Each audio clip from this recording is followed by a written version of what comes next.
Hello everyone, welcome to Bolters and Banter. I'm your host Tyler, with me is Nick.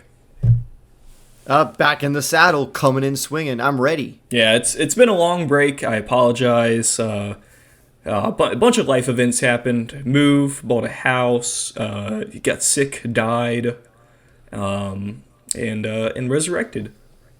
There you go. Thanks, Nurgle. No, Emperor. But Nurgle's a zombie guy. He's the dude that makes the I don't poxwalkers. care. You think I'd let that filthy heresy touch me? Oh, gosh. I mean, speaking of being touched by heresy, never mind, I don't have a segue for this. Tyler, we've been away. Yes, we have. We've been hard at work on the slop farm. Tending to the piggies. Mm-hmm. And, you know, I was checking in on our Discord, seeing how people were doing, seeing what people were like. Terrible place. You shouldn't go there. Yeah, and I was noticing there's a lot of gossip, a lot of heresy around here. I find that because we're aimed for new people, I think that there's a lot of people who kind of get a weird perception of certain 40k things. Almost like a misconception. Exactly, and there's a lot of misconceptions around 40k. It's a very old hobby, and so I want to try and maybe set the record straight for things that maybe I used to believe and maybe you used to believe that we've grown better than now. Yeah, it's not always a misconception either. Sometimes it's an overblown meme. That tends to make a lot of misconceptions out of it. Right. Most misconceptions sometimes come from like a nugget of truth that makes them seem like they're ready to be believed. And so we just kind of want to put a little spit polish on that, Yeah, we might even make this a series. We're doing this in no particular order. We just thought of some interesting misconceptions we could address, but who knows? We might make this into a series if it does well. Let's go. This will join other it series. Needs to do well, which means you need to engage and do YouTube pleasantries, or else I don't know that you like me, and then that makes me sad. Yeah, it'll join our other series, like Baby's First Army and lore accurate data sheets, right, Tyler? Lore accurate orc ripping. Ripping shit. Anyway, I'm gonna mourn my baby episode later. Let's talk about some 40k misconceptions. Do we want to do this like faction by faction, or do we just want to do things that we just noticed? I guess we could start with like Imperium stuff. That's fair. They're the most common, very, very entry level. And, there's been a lot of Krieg stuff coming around. I think that Krieg is often memed. Tyler, what are some misconceptions that you think people have about Kriegers or just Guard in general? So, the shovel one is a pretty good one that they use, shovels as their favorite melee weapon. That's just not true. I don't even think there's a model with a shovel on it. That being said, I do like it, so I kind of let it slide. But there is one misconception about Krieg that I cannot stand. And that is being... I don't know how I can say this this early into the YouTube video without Mr. YouTube being mad. But they want to see the Emperor really, really bad. Yes, they really, really, really want to sit on his lap as soon as possible, which means they will throw away their valuable possessions of organs. Yeah, they'll stride into like machine gun fire and artillery or whatever, just with like at a moment's notice. And I think it's... Oh, Commissar, you need me to charge that Chaos Warlord Titan? Great! Yeah, I'll do it. Yeah. So, and go ahead. I think it's one of those oversimplifications where they're known for being zealous, and they're known for maybe risk-taking, but I think that maybe there's got to be a reason for it, right? Yeah, so firstly... yes, Krieg are very, very fervent and very, they will charge into certain death. But the thing is that you need to realize about Krieg is that Krieg are attrition fighters. What does attrition mean? Math. Which means you can't just throw away resources. the Krieg see themselves as a resource. It's like their whole thing, you know. That's why they have the what are the logistics guys? They're like medicaes or whatnot for Krieg. Are you talking about like field chemists? That's a different guy. No. Oh, is it the new model with the little scroll? Yeah, I forgot what they're called. I don't know what it's called, but yeah, they have a dedicated model for like the guy who keeps track of like ammo and deaths and shells and stuff. Yeah. So that's the thing. They're not going to just throw away people if, you know, they're just making a pointless charge where everything's going to die. You are now in the hole 10,000 people with nothing to show for it. You need to make that sacrifice count. And that's the other thing too, like to be redeemed in the Emperor's eyes, your sacrifice needs to mean something. You can't just, oh, a grenade. Let me jump on it.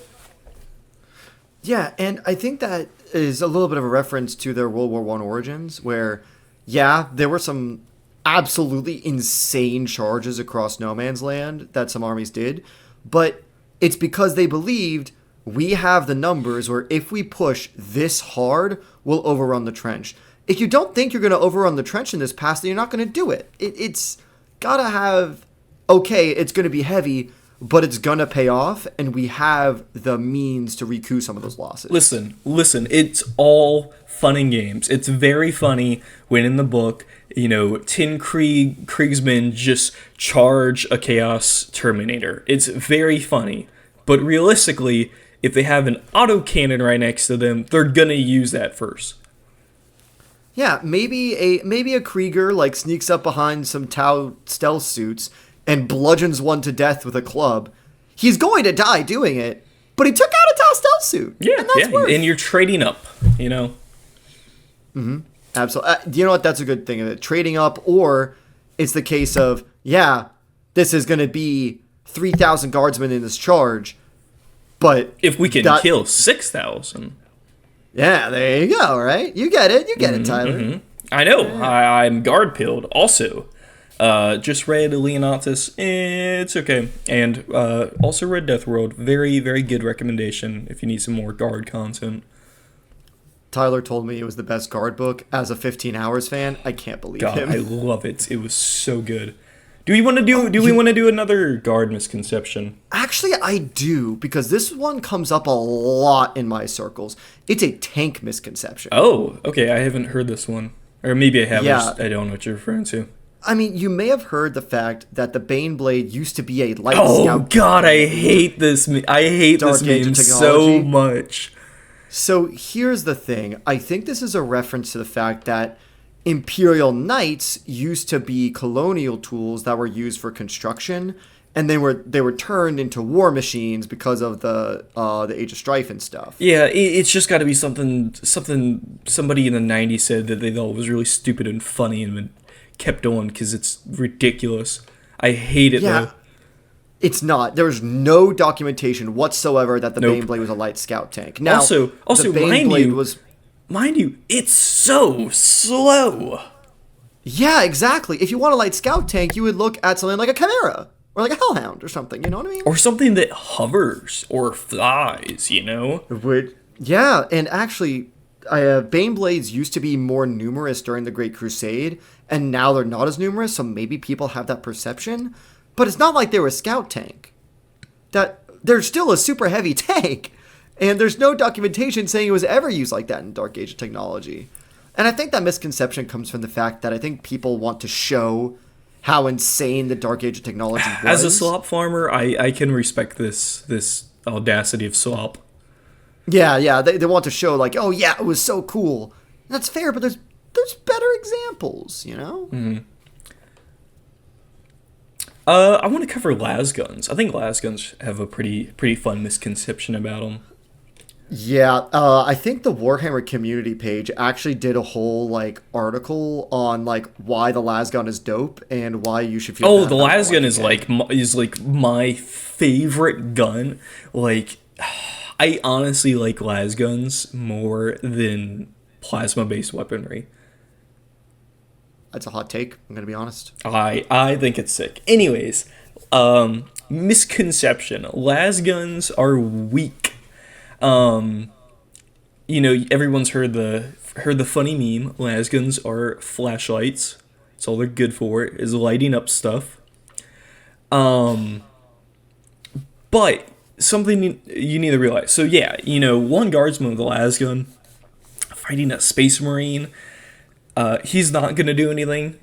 But if you are looking at this from, just a normal human level, which is what it's meant to kill, lasguns, I think, it varies by book, but they will blow holes in concrete. Sometimes one hit's enough to wound. Sometimes they'll just straight up take a chunk out of a person and, they'll be insta dead. It's all about power scale, I don't think you need to go much further when talking about lasguns than Necromunda. I mean, it's all lasguns. Yeah, I played a good bit of Necromunda. Lasguns are fucking expensive compared to auto guns and stuff. It's all about context, Yeah. But they slap nuts. And the other thing too, they're reliable. They don't need ammo. You can charge them in a campfire. Also, okay. Here you no. Here you go, old head Warhammer lore guys. Just read Lord Sol Reliantis. Power cells are still being charged in campfires. There's your takeaway for the week. GW still supports this. Oh boy. So that's not a meme. That's actually real. Yeah, no, this is the second time it's happened in a book. Yeah, it was Tanith first and only. Yeah, and now it's happened again. Yeah. Okay. But again, part of Warhammer's whole thing is that everything's so bullshit overpowered that a laser gun that never jams, that has really it'd be worth easy ammo billions to carry around, in today's world. Yeah, is it can't crack through ceramite. Yeah. And so people think, funny flashlight. Put that in the Underhive where you're facing other humans with auto rifles and stuff. You will kill them. One of my favorite Warhammer quotes, I don't know, word for word of it, but it's the man who doesn't fear a lasgun has not charged through a field of them. Yeah. I think it's a space marine who doesn't fear the lasgun hasn't had to run through a field of 1,000. I get that. Are there any other guard misconceptions? Because they're a hot topic. Anything else? No, I think that's enough for right now. Oh, okay. I have one that just come up while we're doing the pre-show recording. Okay. That I thought of. I think Catachan have a reputation for being just a bunch of meatheads who are kind of stupid. Go read Death Worlder. That's my suggestion. Yeah. They have cunning. They have booby traps. They're if you've seen Rambo. He said the funny work word. I'm gonna kill you. I'm gonna kill you in real life. Yeah, I mean, so actually, reading Death Worlder, Catachans are very pragmatic. They will actually accept help from other people because, in Catachan, if you didn't have help, you'd probably die. I mean, yeah, they're very egotistical and, they kind of do have the funny jarhead, mentality, but they're, for all, I mean, just go read Death Worlder and you'll know what I mean, and you'll cry, and you'll have a notebook breakdown afterwards. You'll need some tissues. It's very sweet, very romantic, a lot of bugs, very sad. Go read it. All right, good to know. Speaking of romantic bugs, you want to talk about Tyranids? Romantic bugs. Sure, go ahead and roll your persuasion roll. Doesn't V like the Nids? Does no. Ah, shit. No, I like the Nids. Oh, fair enough. Mm-hmm. Speaking of Nids, perception, right? Mm-hmm. They're just mindless predators who want to consume. They're just animals. It's just a horde of xenomorphs. Yeah, just a horde of just, stupid little guys who run and just mom, and that's all they want. Mm-hmm. It's an oversimplification, I think. Their primary goal is to consume biomass, but there is a fierce and advanced intelligence behind their operations. So one of the things that makes the Tyranids scary is if you are say you're running like a special recon mission, right? And a bunch of Tyranids are passing by you. They're gonna start, like they're gonna notice you, and then they're gonna charge at you, and that's scary. But what's really scary is when one Termagon is just perched up on a hill and staring at you with a god conscience behind its beady black eyes, because the hive mind is like tuned into that one Termagon, and it is like planning. I'm gonna drop like 3 Carnifexes on these people. Yep. They adapt. The Tyranids will determine an event, and as you said, some Tyranid organisms, I think like the Lictors are a good example. Ooh, yeah. The Lictors are like, they're kind of sentient. They have some autonomy. Yeah, a Lictor will get information from like a target, and maybe that Lictor will die. The next Lictor you see is basically that same creature with all of its memories intact. It's nutty. All of that information goes back to the same consciousness, and because of that, you can get creatures like the Swarm Lord and the Norn Emissary. I like that the Swarm Lord, whenever he dies, he just keeps his memory, so he has like, who knows, like millions of years of combat experience. Yeah, and he still sucks. But okay, he does not. He almost killed Marneus Calgar and beat up the Overfiend of Octarius. He almost. Well, yeah, because Marneus Calgar is a named Ultramarine. Yeah, I mean, he did take all of his limbs. Yeah, it's like, yoink, these are my taxes. Ultramarines love taxes so much, they cost you an arm and a leg. Actually, you know what? Do you want to talk about Ultramarines next? Do you have one for Ultramarines? I actually do. Okay, well, hit me with it. The characters aren't lame. They're actually cool. Actually, the characters are pretty sick. You have Captain Titus. I think Uriel Ventress is pretty cool. It's been a while since I read Ventress Dark is Imperium. So cool.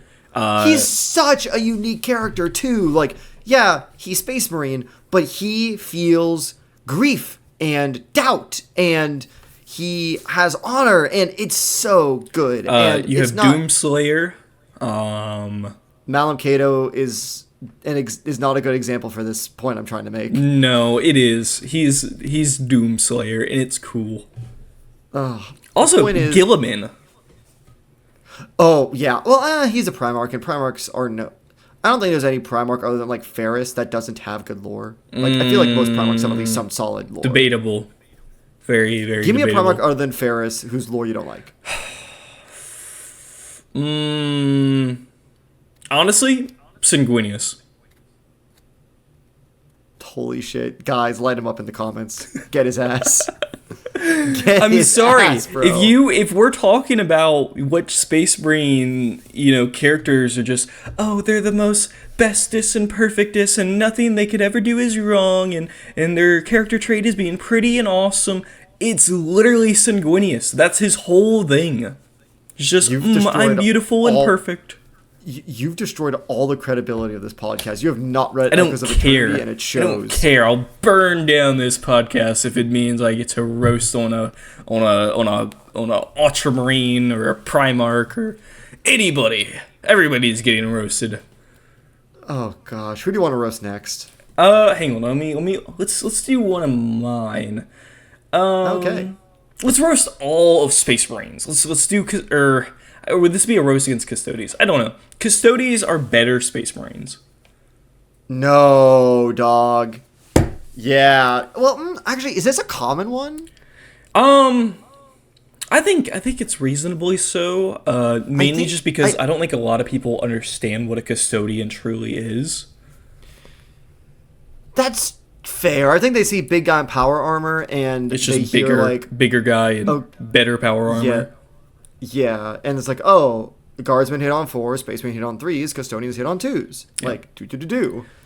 So, let me just break down some differences real quick. So, firstly, in terms of the process, custodians can include females. We do not know how custodians are made. We just know that it takes a extremely long time, and it is extremely painful, kind of like a Space Marine. But they're hand forged, like individually. Yeah, Space Marines are mass labs of produced. Terra. Custodians are like, I need to make sure his freckles are in the right spot to make him very pretty and perfect. Right, a Space Marine is transformed from an existing human child. You take someone who already exists with their life history or whatever when they're like 10, and then you implant them with organs and grow them into a Space Marine. A Custodian is from birth genetically made to be a Custodian. Are they not? Nope. What? No, they do shit? take kids. It's actually like it's a whole tradition on Terra where like they would just throw their babies.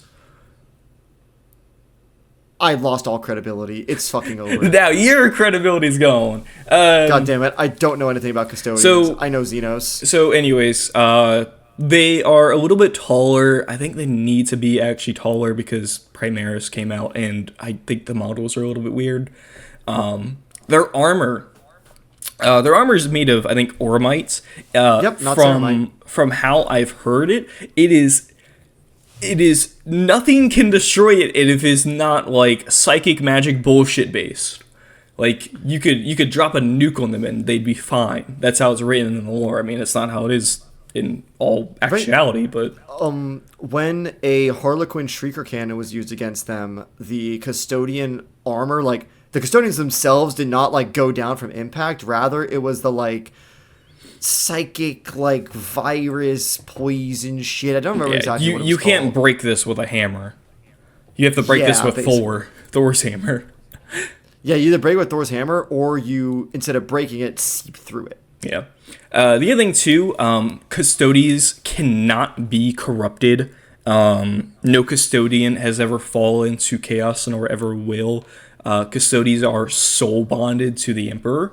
So there's other stuff we can get into, but the bottom line is a Custodian is to a Space Marine what a Space Marine is to a Guardsman. It is not just a better Space Marine. They are a league above, and this is maybe why This is like 10 leagues above. This is insane power levels. Like Yeah. And this is why sometimes when people think, oh, Custodians are really good at killing Space Marines, that might be a sign of something, you know? Hey, Thunder Warriors. Yeah. Oh, by the What's way, the Sea of Gold?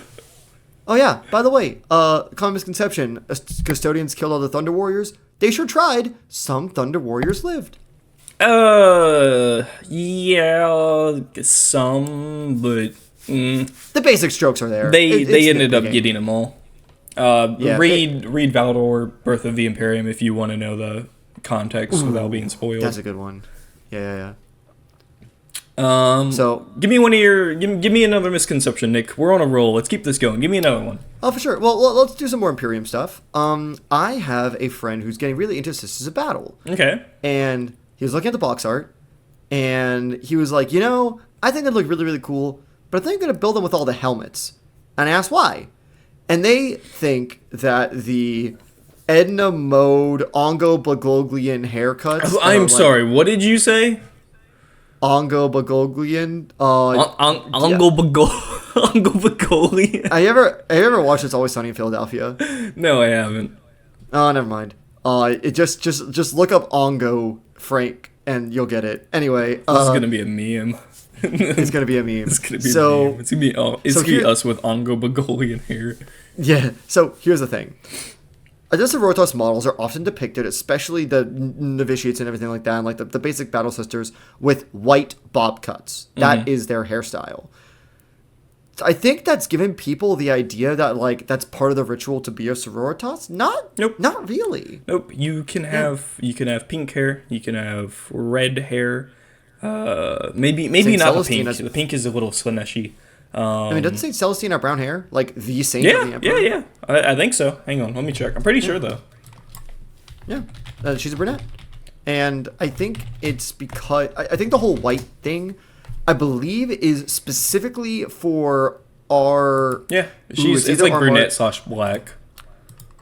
Yeah, I believe it's either our Martyred Lady or Ebon Chalice. they specifically dye their hair to honor their patron saint. So like you could choose to. It's kind of like okay, have you ever been to a Catholic mass before? Yeah. Okay. Do you know that sometimes you have those older ladies? It's usually the older ladies. They have the kind of like lace veil they wear over their hair. Mm-hmm. So not all the ladies do that, but many of the older ones do. Yeah, it's not a mandatory thing. Actually, as a matter of fact, the new Sisters of Battle book with the I don't remember what order it is or whatever, but it's the Sister Battle in white armor with the flaming sword. Oh, are you talking about Avalyn? Yeah, the one we read. If I remember correctly, I think she has like dreads or something. I don't. And I think she has like black I'm hair. honest. I can't. I don't. I'm not certain, but I mean, yeah. The point is that you don't have to have white hair. You can have any type of hair. I'm sure that the church maybe has like, restrictions on like length or something, but you can dye it whatever. Yeah, and so I like to view it as sort of equivalent to the like chapel veil at Catholic masses, where like if you want to have that extra step of like honor and of honoring your saint, you can do so. That doesn't mean that you're some freaking sinner if you don't. No. It's just a extra form of reverence that many sororitas tend to adopt. I will say GW is pretty good at making it so the lore is friendly to however you may want to paint your stuff. Oh yeah, they do a great job. They keep that in mind a lot, especially in 40K, because there's so many worlds, there's so many opportunities where you can just homebrew stuff. Let's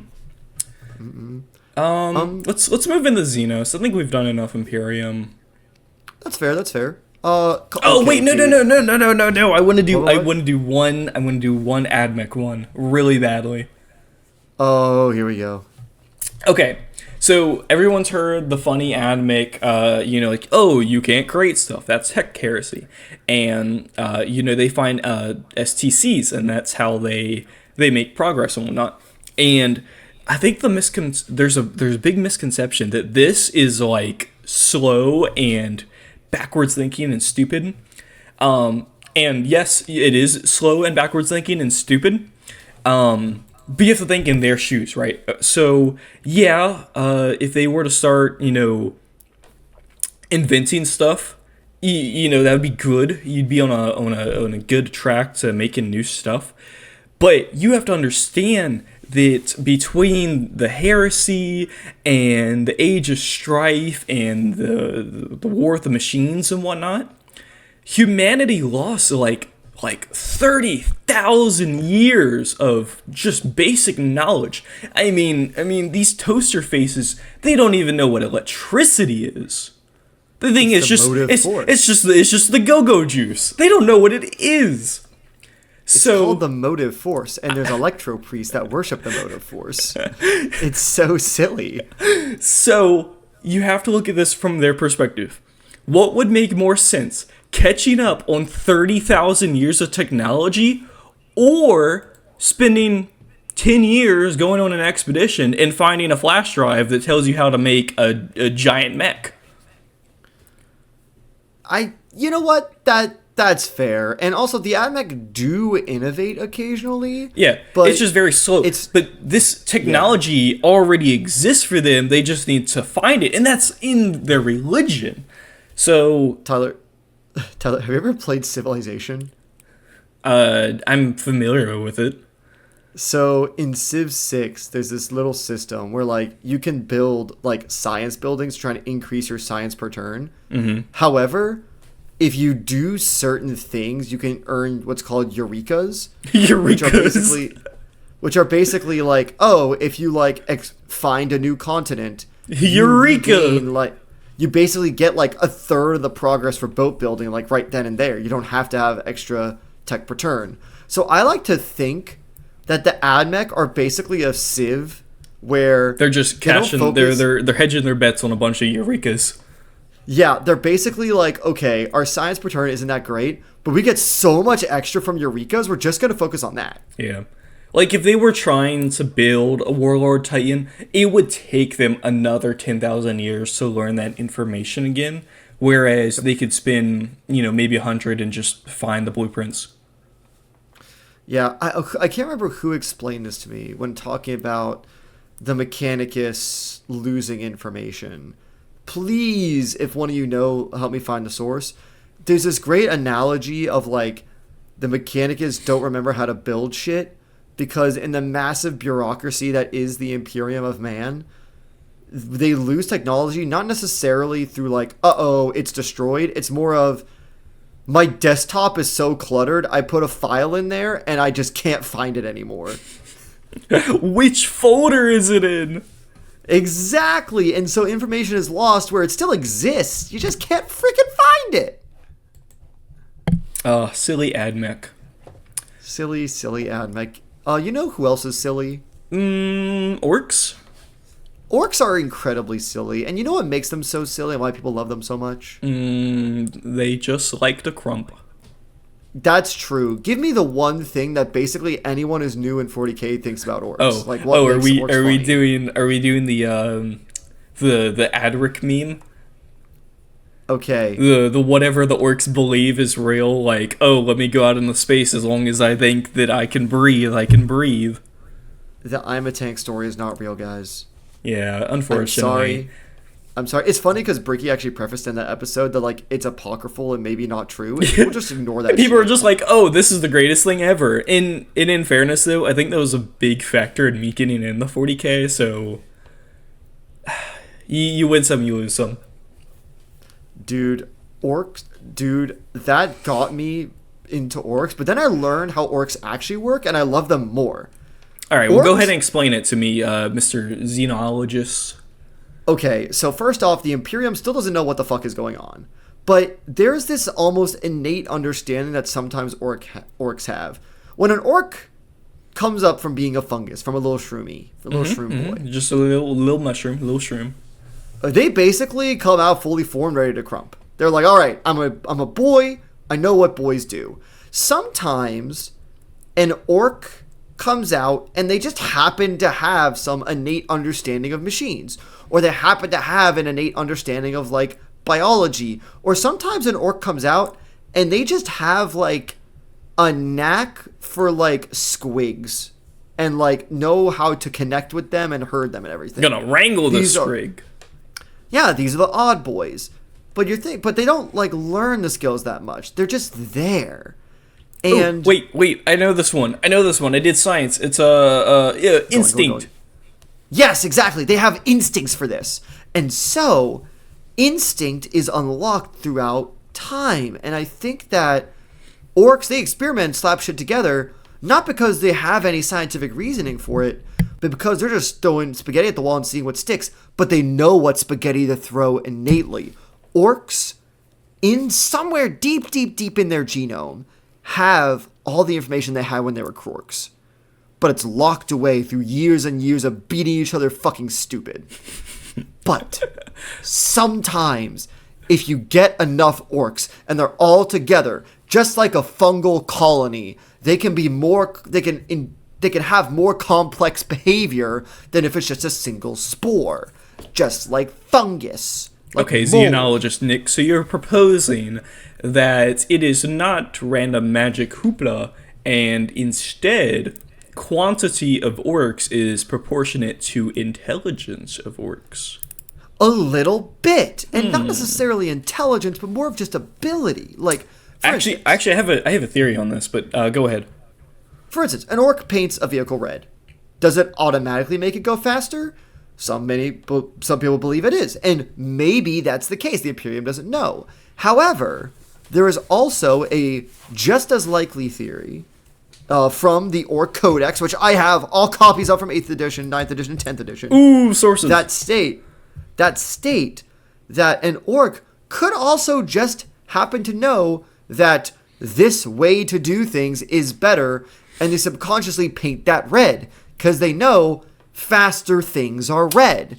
And So the red vehicles go faster, not necessarily because they're red themselves, but because the fast shit they put in, they instinctively want to paint red.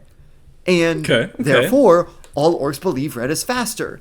And yeah, there is a little bit of that reality warping where, like, sometimes they do things that seem absolutely impossible, or like a gun they use just falls apart in human hands. But not falls apart, usually just misfires. And that is because I think the way the orc handles the weapon, the way the orc build the weapon specifically for orcs. Yeah, I think that's fair. When reason is applied to it, it doesn't work. I mean, a human in 15 hours picked up a grot hand cannon and shot the grot with it and blew out his freaking arm. And guess what? It still was a hand cannon. It still was a gun. Like, it still worked. It was shit and misfired after 5 clicks.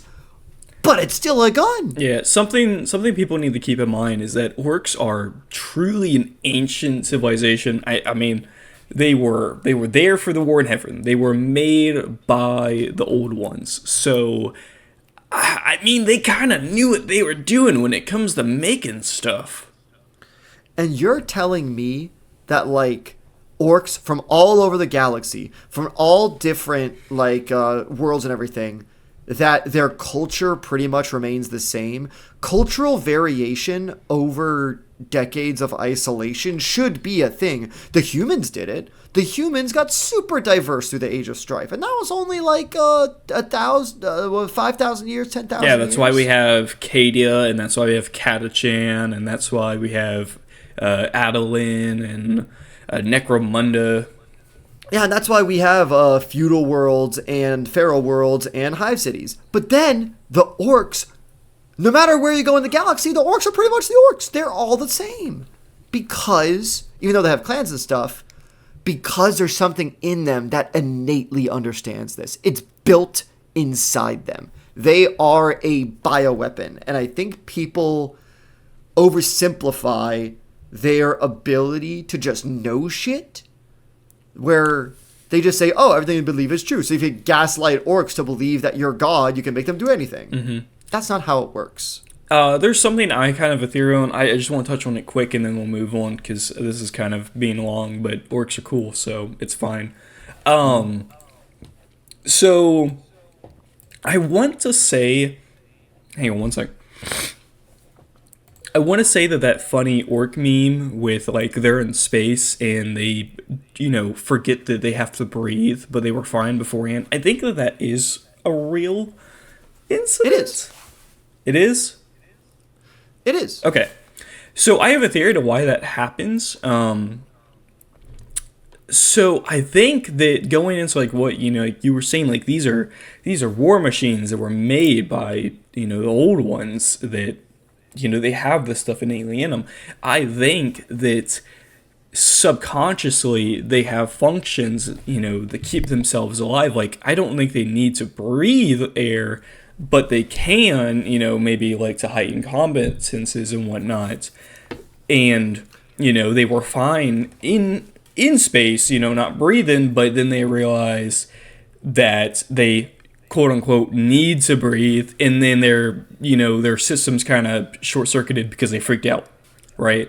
Yeah, and they tried to breathe in a vacuum, and so now I have to die. Yeah, and you know what? We talked about the way orcs can breathe and why they're so resilient in our lore accurate orc datasheet episode. I talk a lot about that. Yeah, from downtown. Good job, Nick. I will pay you your dollar. I don't get paid. Shut up. All right, let's move off of orcs. Yeah, let's do another Xenos. Xenos are fun. They're cool. Oh, can I talk about Votann? Yeah, go ahead. And actually, the way I said that is actually frequently like a thing. When you are going to a game store and someone says they want to play the Army of Space Dwarves, what do they say? They say, "Oh, I am bringing my Votann to the table," right? They're not. Okay. The little goobers that you put on the table, they are not the Votann. They are called the Leagues of Votann. Mm-hmm. But if you know what the Leagues of Votann are, and you know their lore... No, they don't, because nobody cares about the lore, because the lore isn't even out yet. Hey, High Call's Oath exists. Shut up. Mm-mm. High Call's Oath is a book. Nope. Do you not like it? Is that the problem? No, you just can't. You just can't actually like convince me that League of Votann lore exists. I don't believe that it's real. Dude, it's finally out, and I'm gonna be honest, it's not that bad. They put an Irish folk song in there and just redid the lyrics to be. Never mind. Leagues of Votann lore is peak. Yeah, it's pretty awesome. A Votann is the sentient ancestor core that guides each league. They're kind of like almost like a It's big the Skynet totem AI STC thing that holds the memories of their ancestors. It's kind of like the Infinity Circuit for craft worlders in a way. And so when you go to the table, they're not the Votann, they're the leagues of their Votann. If you bring, these are my Votann to the game, that's not your Votann. You can't bring a giant computer. That's not right. These are your kin, you know? And okay. It's not really a misconception. That's more of like getting someone when they get a word wrong. And okay, I'm still here for it. I just think that some people don't know what a Votann is because, as you said, I don't think people really care that much about the lore about them sometimes. No, and that makes me sad. No, we just have silly dwarves with big guns. The leagues are so cool. And I'm trying to be a little bit better about them because now that I've like read parts of High Call's Oath, I really want to be into them. God, I want more Men of Iron lore so bad. You're not getting it. It has to be mysterious, otherwise the magic is gone. Yeah, I know, but still. Do you have any Xenos that you like really particularly care about that you have some opinions on? Xenos that I care about? No. No shit. Can I do one more and then we can go to Chaos? Sure. Drukhari. Okay. Is this gonna be they're just mustache twirling villains? Yes, because I think that people misconception, not every Drukhari is an evil motherfucker. Okay. I mean they kind of are, but it's for different reasons. I am an orc enjoyer. I read The Big Daka.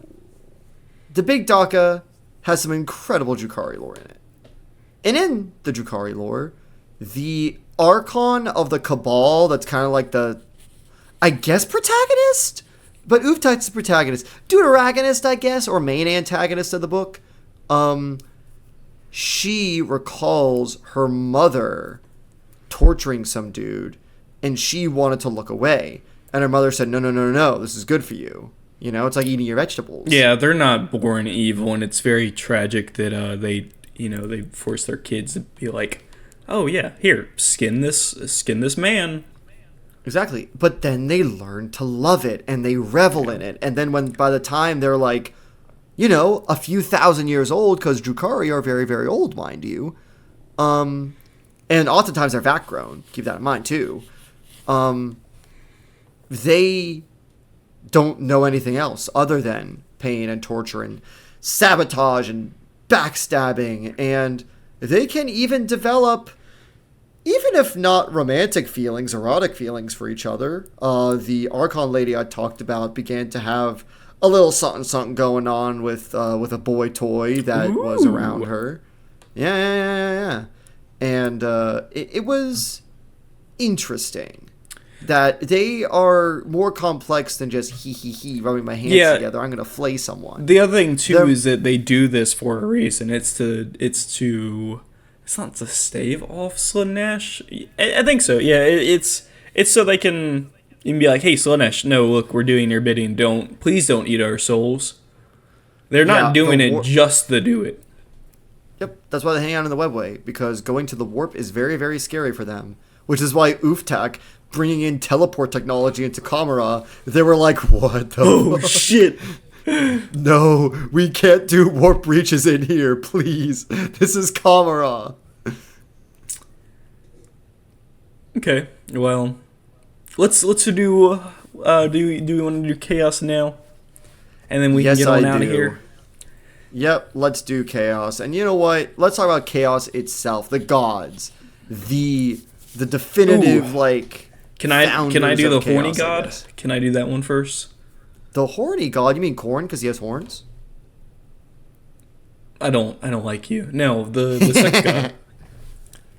The sex god? Oh, you mean Slanesh? So, so this is the misconception, right? Slanesh, it's all about that sex, you know. It's all about doing a funny dance, birds and the bees. Anyways, it's not. No, it's about excess. So it's about excess in all things, right? So it's sex, it's drugs, it's rock and roll, it's pain, noise, literally anything. It doesn't matter as long as it's excess. It's just, unfortunately, the fans of Slanesh are only interested in the sex part. It's excess. I view Slanesh more associated with emotion. The idea that you can have an excess, you turn something up to 11 of rage and honor and pride, even. Like Rage gluttony. Shadow Legends. I'm sorry, I don't know why I did that. I'm going to kill you. I'm sorry. But yeah, like gluttony is very Slanesh coded. Doesn't have to do with sex or anything, but if you just have a really nice potato But you would think soup, gluttony, oh, that's a Nurgle because he's fat.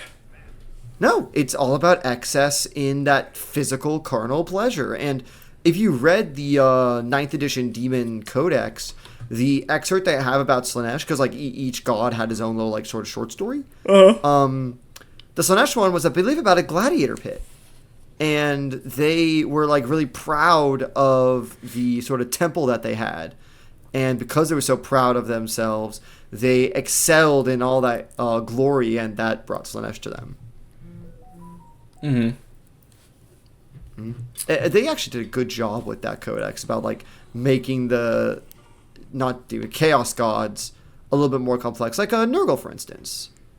Nurgle was spawned by, I believe, a faith healer, and a great unclean one just came out of the muck. Oh, he was like, okay. stomp, here just I am. Casually casually summoning a great unclean one. Very cool. Yeah, basically, there was a big build up, but yeah, great unclean one. Hello, here I am. Nurgle is often like, oh, he's the nice god. He is the kind god. And part of that is rooted in reality, where Nurgle views his things as gifts. But Nurgle can be capricious and cruel sometimes. Yeah, I mean, He the is the not guy really vengeful. who's giving everyone cancer isn't really the good guy. Yeah, he's still fucking evil, dude. He still gave you cancer. I mean, maybe he made it not hurt, but you still have cancer. Yeah, and oftentimes it is the pain that like you have to experience so much of it that you become numb to it. Yeah, so that's like the whole thing, right? Is like when the Death Guard got trapped, they only submitted to Nurgle to stop suffering more than you could imagine. Yeah, and some regret their gifts. You ever read Lords of Silence and like read how they compare their gifts almost? Oh God. Is that with the crewmen? Yeah. Oh yeah. Ugh, gross. Yeah. Nurgle is not nice. And this is a minor one. Tzeentch is not a bird. We don't know what Tzeentch is, but I don't think many people know that. So, No, like, Tzeentch is a bird. yeah. I don't think many people have that perception. Oh, this is a good one. Corn. There's an idea that corn is made of corn. It's that corn hates magic and never uses sorcery. Corn Don't they is have very good a at, whole sorcerer model? I know they have blood priests in Yeah. Age of Sigmar at least, but I know in 40k The jacked man. Yeah, in 40k he has like priests that do funny magic. Who is it? In Karn, Eater of Worlds, I think it was. There was the guy who wanted to challenge Baruda. He was the priest of Katanath, is what he called it. Can't remember his name, but he was the blood priest. And so, and Korn, he does have some implements that do make you more resistant to magic to fuck over Tzeentch. Like, there's the Panoply of Cursed... Is it the Panoply of Cursed Knights for Chaos Knights? Dude, I don't know. Chaos That Knights, is not in my realm. If you want, Chaos you can ask Knights, me like a they had a Lasgun relic. question. They had a relic that made them resistant to magic. And then the brass collars of corn dogs, I think, also make them more resistant to magic stuff. But other than that, Khorne still like can like rain blood from the heavens and like give his followers super strength and the whole like fall of supernatural Cadia thing. the whole fall of Cadia was followed with like actual rivers of blood. Yeah, like have you ever heard of the murder curse? You know, The murder curse. The spell that was cast over an entire freaking Indomitus fleet. Let me guess, did they just murder everybody? Yeah, it was Angron, killed the beacon. God, and GW. Then, the psychic feedback caused everyone in that Indomitus fleet to kill each other, including Sisters of Battle. Sisters of Battle got corrupted by chaos. Eat shit, Imperium enjoyers. God, GW. So I'm going through the show notes. This is one that you wrote down that I think is pretty interesting. Chaos Space Marines. Every Chaos Space Marine is descended from one of the original legions, and I actually have to say, I kind of have that misconception too. So I know the truth, and I'm actually about to say it after this. But when I do think of Chaos Space Marines, and I don't know if it's because of the books I read, they're almost always from one of the big legions, and you don't think of them being new, but like, so since the heresy and then the scouring and then another 10,000 years, there isn't a lot of original Chaos Space Marines left anymore. A lot of Chaos Space Marine warbands will go to like a Primaris chapter, and they'll just be yoink a couple Space Marines, and then they'll be like, "You're World Eaters now. Congratulations." And yeah, the original legions, some of them are a little bit more intact than others. Yeah, like For Thousand example, Suns is pretty original.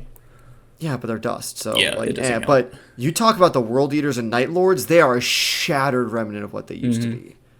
And you talk about like, the fucking Night Lords just stealing boys.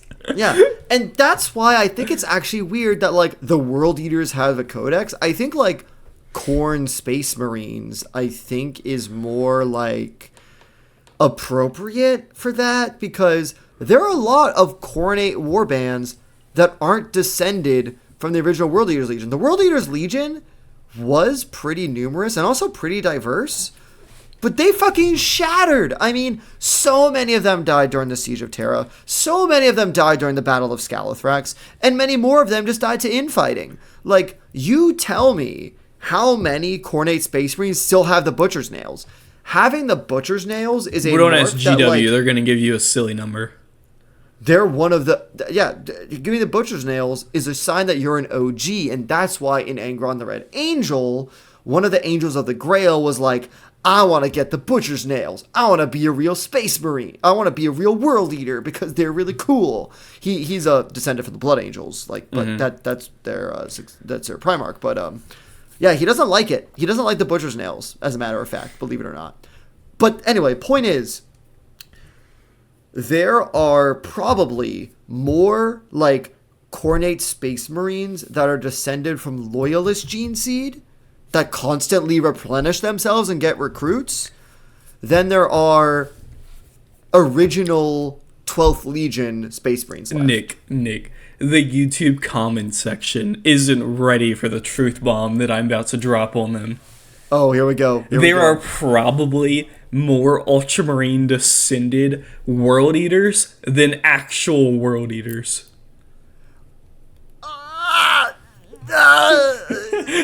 My brain.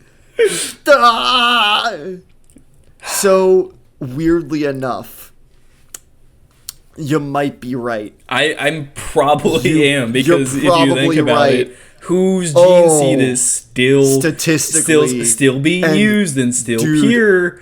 It's Nuceria's Gilliman's. near Ultramar. Like, dude, they've kicked Ultramar's ass once. You're right. Oh, Tyler, that is a truth I wasn't ready for. Just broke the poor World Eater. I just did a Bane. No. Ouch. And it sucks because, like, I think the World Eaters were, like, the second or third most numerous legion during the heresy. And, actually, you know what? Okay, side tangent. You know, the World Eaters were described as like the second most diverse legion next to the Ultramarines because of how many worlds they recruited from. I'm vaguely familiar with that. Yeah, it didn't matter. They didn't like all take from one world. Like all the fucking Space Wolves are from Fenris for some reason. The World Eaters, they just grabbed like, hey, you're a good fighter, join our legion. Boop, give you Gene Seed, give you the nails, you're in. It was so neat to have like different tribal customs from all the different kinds of people the World Eaters recruited, shown in like Betrayer and in Angron's Slave of Nuceria and stuff. It was really, really neat. I will agree. I got some of it when I was reading what's his face? The cool knight guy. Lion Son of the Forest? No, what? Dark Angels aren't cool knights. No, the Black Templar guy. Oh, Sigismund? Yeah. Yeah, he fought Karn. Yeah. And Karn did not win, unfortunately. Yep. Anyways, do we want to go over one more, or do we want to call it good, or? I think those are the main ones. Do we want to do one that pisses people off at the end? I think the World Eaters one was gonna piss off a lot of people. That's fair. Guys, I'm sorry. I love the 12th Legion so much, but I think Tyler's right. God, it's gonna be such a great merch drop when I release like a World Eater with like an Ultramarine tattoo. Oh my god, you're right. I mean, to be fair, they probably flay the tattoo off their flesh. Oh, that would be pretty metal. Holy shit, actually, you know? Yeah. I think we'll call it here. But if you did like it, let us know. Please do YouTube pleasantries. It helps a lot. Let us know in the comments if you like it, and if you have your own misconceptions, maybe we'll add them to a new video.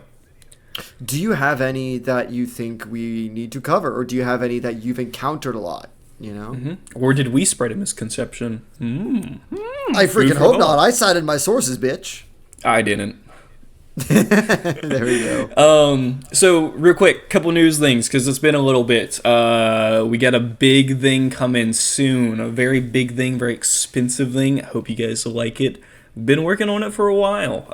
I don't know when it's gonna come out, but when it does, you will know. That is all I'm gonna say. Very cryptic. What else? Join the Discord.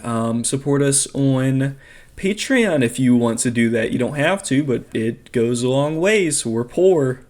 Anything we receive donations wise goes back to the channel, and if it doesn't, it will go to a charity or to like a school club or something.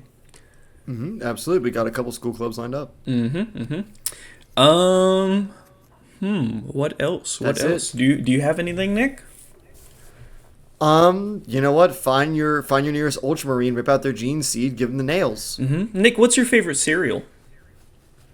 Oh, I'm basic. I like Wheaties. That's disgusting. Get out of here. No, please. I swear they're good. You're telling me you don't want Cookie Crisp? What Cookie Crisp? Tyler, you're such a child. I will have the YouTube audience know I had an actual sugar cookie for breakfast at 7 p.m. That was my breakfast. I woke up at 7 p.m. 7 p.m. I had potato leek soup. I think this really emphasizes the difference between us, Tyler. You're like, oh, I like Cookie Crisp, and I got up at 7 p.m. Oh, and I don't have any sources. Yeah, that was me. I cite my sources. I got up at 7 a.m. today, and at 7 p.m., I drank potato leek soup for dinner, like an adult. All I have to say is fuck college, stay poor. Go buy that expensive Warhammer thing. I just bought a Warhound Titan. Suck it. Oh, no, okay, no, we can't. Tyler, we can't tell them that you bought that. Why? Oh. What are you going to use it for? Have you finished painting your guard? He's going to be the jumpstart for the guard. Or he's half the guard army. Have you finished your Swamp Templars? No, I'm not doing them anymore. God damn it, Tyler. You can't hold me. I am free and poor.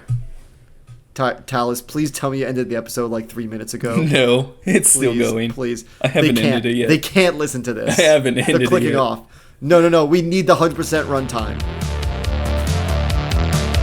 Anyways, goodbye.